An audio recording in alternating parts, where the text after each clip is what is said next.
सकता है? अच्छा देखिए नुजरत, बात वही है, रीजंस तो सेम ही है। मैंने जैसे आपसे पहले भी कहा था कि स्ट्रेस है, पीयर प्रेशर है, ठीक है, जेनेटिकल इश्यूज हैं, एनवायरमेंटल फैक्टर्स हैं। मैं अगर आपको स्टैटिस्टिकली डेटा बताऊं, अनफॉर्चुनेटली रिसेंट तो कोई रिसर्च नहीं हुई भी, लेकिन WHO के मुताबिक कि अगर देखा जाए तो 7.6 मिलियन पॉपुलेशन जो है ड्रग एडिक्ट हो चुकी है, ठीक है। ये बहुत प्रीवियस डेटा है। और अगर हम और रिसर्च की बात करें तो रिसर्च ये कहती है कि एनुअली 40,000 लोगों का इसमें जो है इजाफा होता हुआ एनुअली नजर आ रहा है, ठीक है। अगर इसमें से हम काउंटर करें प्रीवियस रिसर्च की बेस के ऊपर तो 78% जो है वो हमारे मेल्स हैं, 22% हमारी फीमेल्स हैं। 22% फीमेल्स मैं इसलिए भी कहूंगी क्योंकि रिपोर्ट नहीं हो रहे केसेस। अभी तक मेल्स की मेंटल हेल्थ और ड्रग एडिक्शन को ही एक्सेप्ट नहीं किया जा रहा, तो फीमेल्स तो बहुत दूर की बात है ना, ठीक है। जहां फीमेल्स अपने राइट्स के लिए फाइट करेंगे, स्टिल पाकिस्तान में अगर हम अपनी सोसाइटी की बात करें तो मैं समझती हूँ कि हेल्थ के सेक्टर में भी फीमेल्स बहुत पीछे है। लेकिन जहां तक अवेयरनेस है, साइंटिफिकली 22% फीमेल्स के केसेस हैं, स्ट्रेसर्स हैं, ठीक है, अनएम्प्लॉयमेंट है, वायलेंस है, एब्यूज है, ठीक है। तो अगर हम स्ट्रेस की बात करें तो there are so many reasons. कहीं ना कहीं एक खातून जो है कहीं हरासमेंट हो रही है उसके साथ, कहीं ना कहीं उसके साथ एब्यूज हो रहा है, कहीं ना कहीं वायलेंस हो रहा है, कहीं ना कहीं वो अगर एक बेटी है, एक बहन है, एक माँ है, एक औरत है, तो वो सफर तो कर ही रही है सोसाइटी में, ठीक है। तो ये तमाम ही रीजंस हैं कि अपने स्ट्रेस को दूर करने के लिए ड्रग एडिक्शन की तरफ जा रही है। अगर हम दूसरी बात करें तो आजकल के दौर के अंदर जो रिसेंट है, आइस का बहुत ज्यादा इस्तेमाल हो रहा है। वो हम चाहे मेल्स की बात करें चाहे फीमेल्स की बात करें, फीमेल केसेस के अंदर भी आइस बहुत ज्यादा रिपोर्ट हो रहा है। क्यों हो रहा है? स्पेशली हमारी जो यूथ है, हमारी यंगस्टर्स जो है एकेडमिक इंस्टीट्यूशंस के अंदर अपनी परफॉर्मेंस को बेहतर करने के लिए, अपनी एकेडमिक रिकॉर्ड्स को बेहतर करने के लिए आइस की तरफ पीयर प्रेशर उनको ले जाता है। पहले क्यूरियोसिटी में जाती है, शौक में कि हम इस्तेमाल करके देखते हैं ये है क्या चीज। जब उसको इस्तेमाल कर लेते हैं तो उनको पता ही नहीं चलता कि वो कब इसके एडिक्ट हो गए, ठीक है।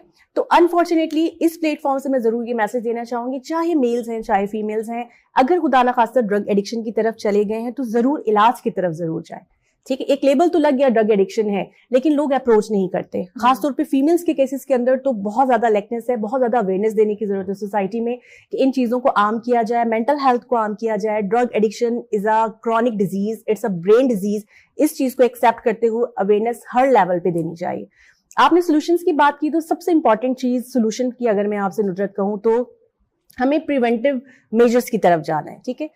लॉजेस मौजूद है, रूल्स मौजूद हैं, कवानीन मौजूद हैं, unfortunately there is no implementation, ठीक है।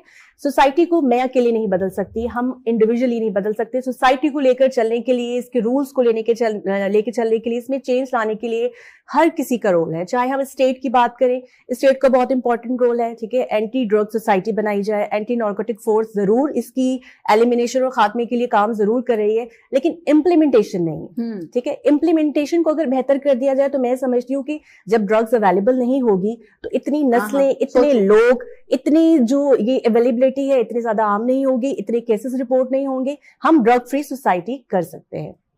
अगर हम सॉल्यूशंस की बात करें, पेरेंट्स को अवेयर करने की जरूरत है। एकेडमिक इंस्टीट्यूशंस के अंदर अवेयरनेस प्रोग्राम्स करवाए जाएं, वहां पे काउंसलर्स रखी जाएं। अगर अर्ली स्टेजेस के ऊपर डायग्नोसिस हो जाएंगे कि एक पर्सनालिटी वीक है, जैसे मैंने आपको पहले कहा कि वीक पर्सनालिटी ड्रग एडिक्शन की तरफ आ रही है। अगर एक पर्सनालिटी वीक है, एक बच्चा वीक है, उसका सेल्फ स्टीम लो है, उसका कॉन्फिडेंस लेवल लो है, उसकी एकेडमिक रिकॉर्ड्स डिक्लाइन की तरफ आ रहे हैं, एक अच्छा स्टूडेंट था लेकिन उसके बावजूद उसके जो रिकॉर्ड्स हैं वो डिक्लाइन की तरफ जा रहे हैं, वो पीछे जा रहे हैं, that what are the reasons of behind it. ये प्रोफेशनल ही आपको बता सकता है, पेरेंट्स इसको अप्रोच नहीं कर सकते, ठीक है। सिविल सोसाइटी का बहुत इंपॉर्टेंट रोल है कि सिविल सोसाइटी इस टॉपिक को रेज करे। मैं बहुत अच्छी एक बात है डेफिनेटली जब हम ये बातें करते हैं कि there is laws, there is rules, but there is no implementation. But recently हमारी गवर्नमेंट ने इनिशिएटिव लिया है, हमने पिछली टाइम देखा है कि मोबाइल टोन के ऊपर भी ड्रग एडिक्शन को या ड्रग्स के खात्मे को रोकने के लिए चीजें चल रही थी, लेकिन कंटिन्यू बेसिस के ऊपर ये चीजें होनी चाहिए, ठीक है। पेरेंट्स की काउंसलिंग बहुत ज्यादा जरूरी है और बाहैसियत इंडिविजुअली हम अपने तौर पर भी अगर हम कहते हैं कि मैं अगर ये स्टैंड लूं तो मैं कितना चेंज कर लूंगी, लेकिन अगर हम सब ये सोचें कि मैं ये स्टैंड लेती हूँ कि हम सोसाइटी को चेंज करें, आप ये स्टैंड लें, तो हम सब मिलकर सोसाइटी को चेंज जरूर कर सकते हैं। बिल्कुल कर सकते हैं। और हर एक को इंडिविजुअली अपना किरदार जो है वो, जब वो कहते हैं ना 5 उंगलियां मिलके एक मुट्ठी बनी।